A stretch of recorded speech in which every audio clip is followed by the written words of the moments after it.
So ayan mga idol, so gagawa po tayo ng pangkaboy sa mga daga, yung sa bahay po natin mga idol, so pangkaboy po ito sa daga. So ito po yung gamit natin mga idol, so katol po siya, so durugin lang po natin at saka lagyan po natin siya ng biskwit. So ayan, durugin po muna natin ito mga idol. Ayan. Po natin ito mga idol, so tapos lagyan po natin siya ng biskwit. Ayan, lagyan po natin siya ng biskwit mga idol.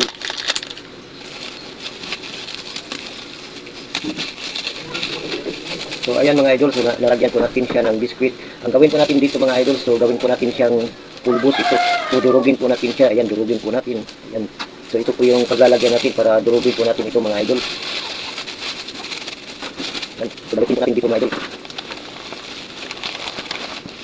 So ayan mga idol, so durugin po muna natin ito mga idol. So gawin po natin itong pulbos mga idol. So dyan muna kayo mga idol. So dudurugin po muna natin ito.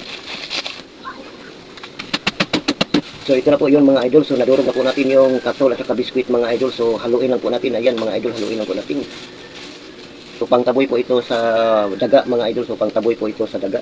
Saan banda yung may mga daga na lumalabas doon mga idol, so ilagay lang po natin ito sa gilid mga idol. So katol at saka biskwit mga idol, so pangtaboy po siya sa daga. Ayan po mga idol, so nilagay po natin siya sa gilid mga idol kung saan yung bandang maraming mga daga, yung maliit na daga mga idol.